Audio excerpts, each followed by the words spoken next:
कि काराकाट की जनता दो तरह की लड़ाई लड़ रही थी। एक तो देश के संविधान और लोकतंत्र बचाने की लड़ाई लड़ रही थी, देश के गरीबों के आबरू बचाने की लड़ाई लड़ रही थी, और दूसरे तरफ हमने कहा कि यहाँ के लोग राजनीतिक स्वतंत्रता की भी लड़ाई लड़ रही थी। और हम लोग इस बात को जनता के बीच में रखा था कि इस बार एक बहुत नेक इंसान और अच्छे उम्मीदवार को हम लोग काराकाट से भेजने के काम करेंगे। डेमोक्रेसी में तो जनता के पास ताकत है। जनता ने एक शानदार और ईमानदार और कर्मठ प्रत्याशी का चयन किया। ये तो काराकाट के जनता को धन्यवाद आपके चैनल से हम लोग दे रहे हैं। यहाँ की जनता ने सही उम्मीदवार का चयन किया। यह काराकाट की जनता दो तरह की लड़ाई यहाँ लड़ रही थी। एक तो देश के संविधान बचाने की लड़ाई लड़ रही थी, देश के लोकतंत्र को बचाने की लड़ाई लड़ रही थी। दूसरा, यहाँ के लोग हमेशा बाहर के लोग प्रतिनिधित्व करते रहे हैं। एक राजनीतिक स्वतंत्रता की भी लड़ाई यहाँ चल रही थी। लोग बाहरी लोगों को नहीं पसंद कर रहे थे। इसीलिए इस बार का रिजल्ट जो है ये साबित कर दिया कि यहाँ के लोग इस दोनों लड़ाई में जीत गए। लोग कह रहे थे कि पवन सिंह का उस तरह का वोट नहीं पड़ेगा, लेकिन और अच्छा वोट ये देखिए, लोकतंत्र की मर्यादा है और खूबसूरती भी है। सब तरह के लोग चुनाव लड़ते हैं।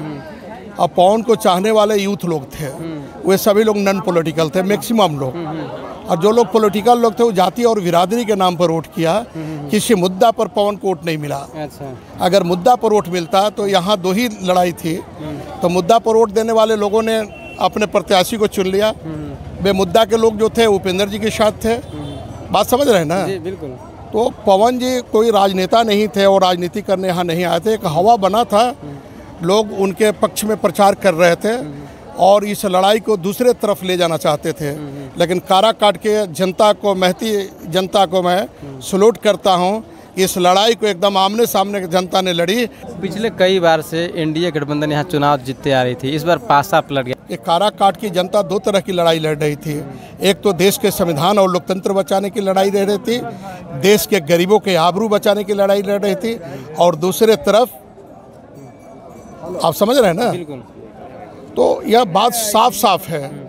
दूसरे तरफ हमने कहा कि यहाँ के लोग राजनीतिक स्वतंत्रता की भी लड़ाई लड़ रही थी।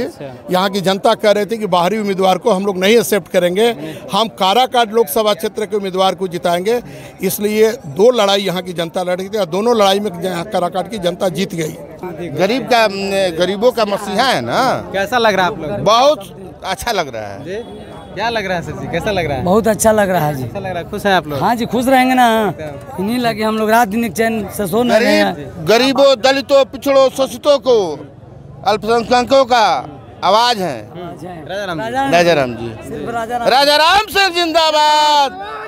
जिंदाबाद। राजा राम सिंह जिंदाबाद। जिंदाबाद जिंदाबाद। यह जो आज एक गरीब इंसान का एक जो जनाधार मिला, आज तक पूरे अपने राजनीतिक करियर में आदरणीय श्री राजा राम सिंह जी ने कभी अमर्यादा का, अपने मुख से कभी अमर्यादा की बात नहीं रखी।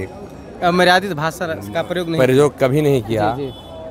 और पूरे जनता की थी इस बार मूड की एक बार पार्लियामेंट राजा राम को भेजा जाए, और वह जनता आज राजा राम बाबू। एक मुद्दा बहुत हावी हुआ था कि उपेंद्र कुशवाहा चुनाव जीतेंगे तो मंत्री बनेंगे, राजा राम सिंह चुनाव जीतेंगे तो एक एमपी बनेंगे, लेकिन यहाँ तो जनता समर्थन दे दिया राजा राम जी। देखिए, यह एक वोट लेने का एक अति था, बहाना था। और वोट के माध्यम से ये जो मुद्दा लोग लेकर के जो गया था जनता के बीच में, वह मुद्दा सब कोई जान रहा था कि इस बार काराकाट में उपेंद्र कुशवाहा को इस बार जन समर्थन नहीं मिल रही है जनता के द्वारा, क्योंकि उन्होंने 14 में एक बार नेतृत्व करने का काराकाट में उनको मौका मिला था, लेकिन कहीं ना कहीं उनसे भूल हुई थी, इसलिए उनको इस बार जनता नकार रही थी। और हम लोग इस बात को जनता के बीच में रखा था कि इस बार एक बहुत नेक इंसान और अच्छे उम्मीदवार को हम लोग काराकाट से भेजने के काम करेंगे, और जनता उसको साबित भी कर दिया। और मंत्री की बात आई है, तो यदि इंडिया की सरकार बनेगी तो आपको मैं इस चैनल के माध्यम से आश्वस्त करा देना चाहता हूं कि उस मंत्रिमंडल में आदरणीय राजा राम बाबू का भी निश्चित रूप से जगह मिलेगा। यकीन है? बिल्कुल बिल्कुल जगह मिलेगा। तो तमाम दर्शकों को नेशनल जमीन देखने के लिए धन्यवाद, शुक्रिया।